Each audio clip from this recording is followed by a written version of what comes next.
ગુજરાતમાં ઠંડી હવે ધ્રુજાવી દેશે। 2 દિવસ બાદ ગુજરાતના તાપમાનમાં ઘટાડો થશે। 2 દિવસ બાદ તાપમાનમાં 1 ડિગ્રીનો ફેરફાર જોવા મળશે। તાપમાન ઘટતા 2 દિવસ બાદ ઠંડીનો ચમકારો હજી પણ વધશે। હાલમાં અમદાવાદમાં 15.9 ડિગ્રી, નલિયા અને વડોદરામાં રાજ્યનું સૌથી ઓછું તાપમાન 13.8 ડિગ્રી નોંધાયું છે। ગાંધીનગરમાં 15.3 ડિગ્રી તાપમાન નોંધાયું છે। હવામાન વિભાગના મતે વેસ્ટર્ન ડિસ્ટર્બન્સના કારણે 1 થી 2 ડિગ્રી તાપમાન ઘટી શકે તેમ છે। હાલ પૂર્વીય પવનો ફૂંકાતા હવામાનમાં વધુ ફેરફાર થવાની શક્યતા નહિવત છે। અમદાવાદ શહેરમાં કિન્નરોની દાદાગીરી સામે આવી છે। અમરાઈવાડીના રાધે બંગલોઝમાં હોબાળો કર્યો। પ્રસંગ ભેટ ઓછી મળતા અણછાજતું વર્તન કર્યું। દીકરીના લગ્ન પ્રસંગ હોવાથી 51,000ની માંગ કરવામાં આવી હતી। ચેરમેનને સમજાવવા જતાં કિન્નરોએ હુમલો કર્યો। ટોળું બોલાવી ચેરમેન સામે અશોભનીય વર્તન કર્યું। પોલીસને બોલાવ્યા બાદ પણ કિન્નરોએ આતંક મચાવ્યો હોવાનો આક્ષેપ સામે આવી રહ્યો છે। સોસાયટીના સીસીટીવી કેમેરામાં કિન્નરોની હરકત કેદ થઈ છે। ઘટનાને લઈને સોસાયટીના રહીશોમાં ભારે રોષ છે। સ્થાનિકોએ ઝોન 5 ડીસીપી ઓફિસ પહોંચી રજૂઆત કરી કિન્નરો સામે ફરિયાદ નોંધી કાર્યવાહી કરવાની માંગ કરી છે। સ્થાનિકોએ પોલીસ સ્ટેશનની બહાર ન્યાયની માંગ સાથે નારેબાજી કરી।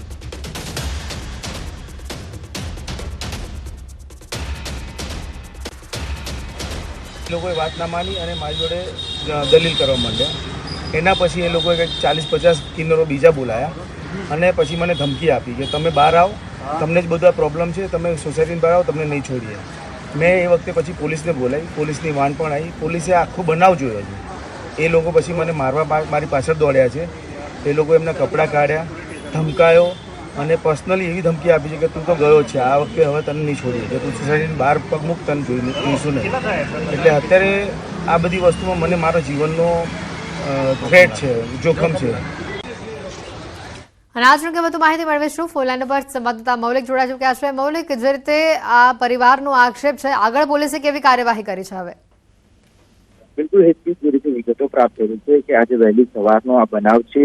અમરાઈવાડી વિસ્તારમાં આવેલા રાધે બંગલોઝમાં કેટલાક કિન્નરો જે છે તે દાન દક્ષિણા ભેટ રૂપે લગ્ન પ્રસંગે ત્યાં આગળ ગયા હતા। જોકે આ જે લગ્ન છે દીકરીના તે ડિસેમ્બર માસમાં યોજાવાના હતા, પરંતુ તે પહેલા જ તેમને ત્યાં બંગલોઝ ખાતે પહોંચી અને એકાએક હુમલો જે છે તે કરવાની કોશિશ કરી હતી। જોકે ચેરમેને આ બાબતે સમજાવતા તેની ઉપર પણ તમામ કિન્નરો છે તે તૂટી પડ્યા હતા અને જે બાબતે ફરિયાદ કરવા માટે ઝોન 5 ડીસીપી ઓફિસ જે રાધે બંગલોઝના રહીશો છે તે પહોંચ્યા હતા। આ બાબતે સીસીટીવી ફૂટેજ પણ સામે આવે છે કે કિન્નરો પોતાની દાદાગીરીથી, મનમાનીથી જે દાન દક્ષિણા રૂપે પૈસા તેમને આપવામાં આવતા હોય છે તે નહોતા સ્વીકારતા અને તેની સાથે 51,000 રૂપિયાની માંગ કરતા હતા અને અછાડતું જે વર્તન જે છે તે કરતું સીસીટીવીમાં દ્રશ્યો કેદ થતા પોલીસ સામે એ વિરોધ પણ થયો છે અને પોલીસને આ બાબતે ફરિયાદ નોંધી અને કાર્યવાહી કરવા માટે સ્થાનિકોએ રજૂઆત પણ કરી હતી। બિલકુલ, આભાર મૌલિક માહિતી બદલ। આ ઘટનાના દ્રશ્યો પણ આપણે બતાવી રહ્યા છે। સોસાયટીમાં કિન્નરોએ જે રીતે આવીને હોબાળો મચાવ્યો હતો અને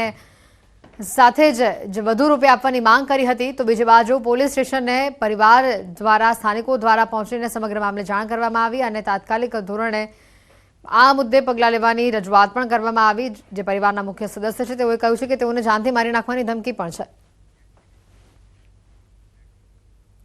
આગળ વાત કરીએ તો અમદાવાદ આરટીઓ કચેરી પર સવારથી જ કતાર જોવા મળી રહી છે। આરટીઓ કચેરીના બીજા માળ સુધી લોકોની કતાર સામે આવી છે। ડિટેઇન વાહનો છોડાવવા અરજદારો કતારમાં લાગ્યા। પોલીસે મોડી રાત્રે સુધી કોમ્બિંગ કર્યું હતું। આરટીઓ કચેરી ખુલે તે પહેલા જ કતાર લાગી ગઈ। ત્યારે આરટીઓ અધિકારી કહી રહ્યા છે કે આરટીઓમાં 3 ગણો મેન પાવર વધારવામાં આવ્યો છે। ડોક્યુમેન્ટ ચકાસવામાં સમય લાગી રહ્યો છે। 200 થી 250 લોકોને ટોકન આપવામાં આવે છે। પોલીસ દ્વારા છે તે વાહનોનું ચેકિંગ કરવામાં આવ્યું હતું। વાહનોના દસ્તાવેજ નથી તેવા લોકોને મેમો આપવામાં આવ્યા હતા, પરંતુ આ મેમો છે તે આરટીઓમાં ભરવાના રહેશે અને ત્યારબાદ તેમનું વાહન છોડાવી શકશે। આજે વહેલી સવારથી જ અમદાવાદ આરટીઓ કચેરીમાં છે લાંબી કતારો લાગી છે અને આપણી સાથે છે આરટીઓ ઓફિસર જે પટેલ સાહેબ, અત્યારે જે રીતે લાંબી કતારો લોકોને લાગી છે, કેવા પ્રકારની વ્યવસ્થા કરવામાં આવી છે કે જેના મેમો સરળતાથી ભરાય છે? આ સોમવારથી આ પ્રક્રિયા ચાલે છે। સોમવારના દિવસે બહુ રશ હતો, એ દિવસે થોડી ભીડ થઈ ગઈ હતી, પછી ગઈકાલથી અમે થોડું સ્ટ્રીમલાઇન કર્યું છે। એકચ્યુઅલી અમારા કેશ મેમોમાં જે ડીએ શાખા છે એની અંદર 3 ક્લાર્ક્સ અને 1 ઓફિસર હોય છે, 1 ઇન્સ્પેક્ટર। ગઈકાલે સંખ્યા વધતા અમે 9 ક્લાર્ક્સ અને 2 ઓફિસર એપોઇન્ટ કરેલા છે અને બધા માટે વ્યવસ્થા કરી છે। બધાને ટોકન ઇસ્યુ કર્યા છે સવારે 8 વાગ્યાથી। આજે 200 ટોકન ઇસ્યુ કર્યા છે। 200નું કામગીરી બપોર સુધીમાં પતી જાય એવો ટાર્ગેટ છે। લાયસન્સ છે, વિધાઉટ હેલ્મેટ છે, એ બધા કેસોસની અંદર પેનલ્ટી થાય છે। તો જે અરજદારો અહીં વાહન છોડાવવા આવે છે પોતાનું, તેના માટે નિયમ પણ લગાવવામાં આવ્યો છે. સાથે જ 3 ગણો સ્ટાફ વધારી દેવામાં આવ્યો છે કે જો પૂરતા ડોક્યુમેન્ટ્સ હોય તો તેઓ એ વાહન છોડાવવા માટેની કાર્યવાહી કરી શકે છે. ડોક્યુમેન્ટ્સ નથી તો દંડ ભરીને પણ તેઓને સ્લીપ આપવામાં આવી છે કે જેનું વાહન છૂટી જાય. પરંતુ જે રીતે મેન પાવર છે તેની સામે ખૂબ જ મોટી સંખ્યામાં લોકો છે ત્યાં આવી પહોંચ્યા છે, પરંતુ વ્યવસ્થા છે તે અમદાવાદ આરટીઓ કરી રહી છે કે સરળતાથી તમામ લોકોના જે મેમો ભરાઈ જાય અને વાહન છૂટી જાય. કેમેરામેન અમિત શર્મા સાથે વિપુ પટેલ, ન્યૂઝ 18 ગુજરાતી, અમદાવાદ. આગળ વધીએ પાટણથી સમાચાર છે. જિલ્લામાં બાળ તસ્કરીની ઘટના સામે આવી છે અને આ મામલે એસઓજી પોલીસનો તપાસનો ધમધમાટ પણ સામે આવ્યો છે. એસઓજી પોલીસે કોર્ટમાંથી ટ્રાન્સફર વોરંટ મેળવીને આરોપી સુરેશ ઠાકોરને જેલમાંથી જાપ્તો મેળવીને ફરી તેની અટકાયત કરી. મહત્વનું છે કે આરોપી સુરેશ ઠાકોર સામે બાળ તસ્કરી બાબતે B ડિવિઝન પોલીસ મથકમાં 2 ફરિયાદ દાખલ કરવામાં આવી છે. બોગસ હોસ્પિટલ, બોગસ તબીબ અને બાળક વેચી છેતરપિંડીની ફરિયાદ દાખલ કરવામાં આવી છે.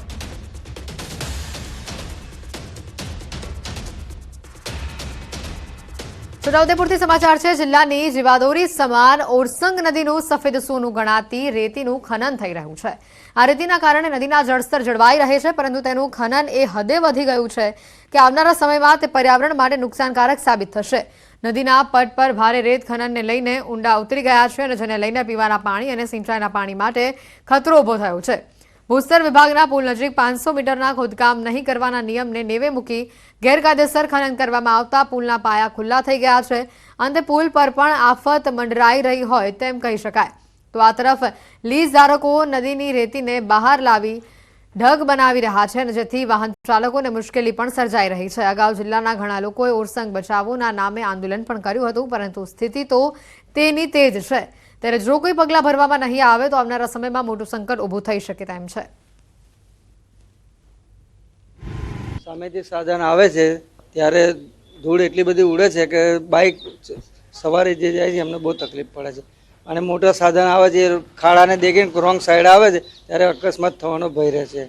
ખેડૂત મરવાની એની પર છે. આપણે જે પહેલા 24 કલાક પાણી ચાલતું, અત્યારે પાણીની બહુ અત્યારથી ગંભીર પરિસ્થિતિ ઊભી થઈ છે. તો તમે આના માટે કંઈક કરો ને તમારી જોડે બીજા છોટાઉદેપુરના ધારાસભ્ય, સંખેડાના ધારાસભ્ય એ બી રજૂઆત કરે ને એ બધા જ આ પુલો પરથી, તમે જે પુલોની વાત કરી, જેતપુરનો પુલ તૂટી ગયો રેત ખનનની લીધે જ તૂટી ગયો છે. જે આગળ ખોદાણ થાય છે એવા દરેક પુલની આ જ પરિસ્થિતિ. પુલો નીચેથી આજે પણ રેતી ખોદાય છે સાહેબ. રેતી ખનન અંગેના કેટલાક કાયદા હશે ગુજરાત સરકારના, માઇનિંગ અંગેના કાયદા, પણ કોણ આ કાયદાનું પાલન કરે છે? કયા લીઝવાળા આ કાયદાનું પાલન કરે છે? અને સામાન્ય એની સામે પનિશમેન્ટ, એમના વાહનો જપ્ત કરવામાં આવે છે, JCB જપ્ત કરવામાં આવે છે, એ સિવાય બીજી સજા શું છે એમને? આ તો લોકમાતા છે અને આ તો છોટાઉદેપુર જિલ્લાની લાઈફલાઈન છે. ઓરસંગ નદી લાઈફલાઈન. રેતીના લીઝ માલિકો જે માપણી થઈ એના કરતાં વધારે ખોદકામ કરવાના કારણે ત્યાંના જે પુલિયા હતા એનું પણ ધોવાણ થયેલ. જે બાબતે આજ રોજ એ પુલિયાની વિઝિટમાં હું નીકળ્યો હતો અને જે બાઉન્ડ્રી હતી એના કરતાં વધારે ખોદકામ થઈ રહ્યું હતું અને એ નદીનો પટ નહોતો, એ કોતરના પટમાં ખોદાણ થતું હતું, જેના કારણે જ એ પુલિયું પણ તૂટી ગયું હતું. છોટાઉદેપુર જિલ્લામાં પાછલા ઘણા સમયથી જે પરિવહન માટે બ્રિજના અને રસ્તાના મુદ્દાઓ અવારનવાર ઉઠી રહ્યા છે. તેમાં પહેલા જ ચોમાસાની અંદર જે ભારત નદીનો પુલ છે એ તૂટી ગયો. પછી જે હમણાં હાલના સમયે જે બોડેલીનો ઓરસંગનો બ્રિજ છે તેનું રિનોવેશનનું કામ ચાલી રહ્યું છે. પણ આમ જોવા જઈએ તો છોટાઉદેપુરના તમામ બ્રિજ જર્જરિત થઈ ગયેલા છે. ધોવાણનો અને જે ખાણકામનો પ્રશ્ન છે અને અગાઉ જે માપણી છે અને હાલની તાજેતરની જે સ્થિતિ છે તેનો સાહેબને હાલની સ્થિતિ સુધીનો સાહેબને રિપોર્ટિંગ અમે કરી દઉં. સાહેબ આ તો જે અત્યારે હાલની જે સ્થિતિ છે અગાઉ ચોમાસા પહેલા જે માપણી થયેલી છે બરાબર છે. હાલમાં જે સાહેબના પ્રશ્ન છે એ પ્રમાણે તપાસ કરીને નિયમ અનુસાર જે બી છે અહેવાલ સાહેબને જાણ. ભરૂચ શહેરનો પશ્ચિમ વિસ્તાર લીલી હરિયાળીથી ઢંકાયેલો વિસ્તાર હોય તેમ ચારેકોર લીલોતરી જોવા મળે છે, જેથી તેને વિદેશી પક્ષીઓના અનુકૂળ વિસ્તાર પણ માનવામાં આવે છે. ગિલાણી કુવા અને વાવ ફળિયા સહિત આજુબાજુના સમગ્ર વિસ્તારમાં હજારોની સંખ્યામાં વૃક્ષો આવેલા છે, જેના કારણે આ વિસ્તારમાં સિઝન મુજબ વિદેશી પક્ષીઓ આગમન કરતા હોય છે. વિદેશમાં દરિયામાં વસતા ગીધ જેટલું ઉડાન કરી રહેલા અને પીળી ચાંચ ઢાંક તરીકે ઓળખાતા વિદેશી પક્ષી હાલ ભરૂચના મહેમાન બન્યા છે. ગેલાણી કૂવામાં દર વર્ષની જેમ આ વખતે પણ શ્રીલંકન અને ઓસ્ટ્રેલિયન પક્ષીઓનો મેળાવડો જામી ગયો છે. ભરૂચના પશ્ચિમ વિસ્તારમાં ગેલાની કુવા સ્થિત એક તળાવ આવેલું છે. એની આજુબાજુ જે ઝાડો છે એ આંબલીના ઝાડ છે, લીમડાના ઝાડ છે, અન્ય વૃક્ષો છે. એની પર ચોમાસાના જે બગલા પ્રજનન કરી અને બચ્ચા મોટા કરીને 4 મહિનાની ચોમાસાની સિઝન પૂરી કરી અને બીજા એક અન્ય જાતિના પક્ષીઓ ઉડી ગયા છે. હાલ સુરતના ટેક્સટાઇલ ઉદ્યોગમાં તેજીનો દોર ચાલી રહ્યો છે, પરંતુ સામે પ્રોડક્શન નથી થઈ રહ્યું અને તેનું કારણ છે કારીગરોની અછત. દિવાળીનો તહેવાર તેમજ છઠ પૂજા કરવા માટે કારીગરો તેમના વતન ગયા હતા, પરંતુ હજી પણ મોટા પ્રમાણમાં કારીગરો પરત નથી આવ્યા અને જેની સીધી અસર ટેક્સટાઇલ ઉદ્યોગ ઉપર જોવા મળી રહી છે. કારીગરોને બોલાવવા માટે વેપારીઓ વ્યવસ્થા કરી આપવા છતાં પણ કારીગરો ન આવતા હાલ તેજી વચ્ચે કમાવાના સમયે વેપારીઓને રડવાનો વારો આવી રહ્યો છે. કાપડની માંગ હોવા છતાં પણ પ્રોડક્શન પૂરું કરી શકતા નથી અને જેથી વેપારીઓને મોટું નુકસાન થયેલું જોવા મળી રહ્યું છે. આમ જોવા જઈએ તો 40 થી 50% જેવી શોર્ટેજ છે, કારણ કે દિવસ ખાલી ચાલે છે, રાત ખાલી બંધ થાય. હવે જે અમારા કારીગરો જે ગામ ગયા છે તમે મેં ફોન કરીને એમના ટિકિટના પૈસા ટિકિટ પણ થઈ છે તો અમે અહીંયા સુરતથી કરાવીને મોકલાવીએ છીએ, તો પણ એ લોકો તને એવું કહી રહ્યું કે અમારા ગામમાં પણ લગ્ન સિઝન ચાલી રહી છે એટલે અમે લોકો આવી શકતા નથી. ઉદ્યોગ પર અત્યારે કોઈ પણ ફેક્ટરી 75% ઉપરથી કે 7 થી 75% એફિશિયન્સીની એનાથી ચાલે છે ને મોસ્ટલી જે અમારી 80-90-100%ની ફેસિલિટી એની પ્રોડક્શનની કેપેસિટીથી ચાલવી જોઈએ એ અત્યારે ચાલતી નથી. સામાન્ય રીતે આપણે ફળો કે શાકભાજીની છાલને ફેંકી દેતા હોઈએ છીએ, પરંતુ અમદાવાદ પૂર્વ વિસ્તારમાં વસવાટ કરતી મહિલાઓ આ છાલનો ઉપયોગ કરી વેસ્ટમાંથી બેસ્ટ વસ્તુ બનાવી રહી છે. અમદાવાદના પૂર્વમાં આવેલા ઓઢવ વિસ્તારમાં વસવાટ કરતી કેટલીક મહિલાઓ પર્યાવરણ જાળવણી માટે શાકભાજી કે ફળોની છાલમાંથી બાયોએન્ઝાઇમ બનાવે છે. બાયોએન્ઝાઇમ એટલે ફળ અને શાકભાજીના છોતરામાંથી દેશી ગોળ અને પાણીની ફર્મેટિંગ પ્રક્રિયાથી બનાવેલી જૈવિક દ્રવ્ય.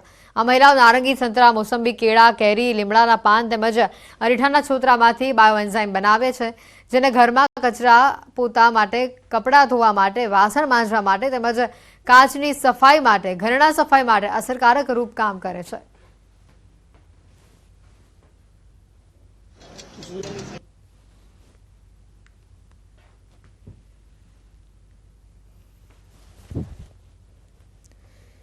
પાણીની ફર્મેટિંગ પ્રક્રિયાથી બનાવેલા જૈવિક દ્રવ્યનો તેઓ અનેક જગ્યા પર ઉપયોગ કરે છે. ઘરમાં સાફ સફાઈ માટે પણ તેનો ઉપયોગ કરે છે. આ સાથે જ કચરા પોતા માટે, કપડાં ધોવા માટે, વાસણ ધોવા માટે પણ તેનો ઉપયોગ કરે છે. બન્યા પછી જે વસ્તુ તૈયાર થાય છે એ બહુ જ આ પ્લાસ્ટિકની બોટલનો જ યુઝ કરવો બનાવવા માટે, કારણ કે પેલું બોટલ લેવાની છે જે એર ટાઈટ હોય એટલે થોડી જગ્યા ખાલી રાખવાની હોય છે.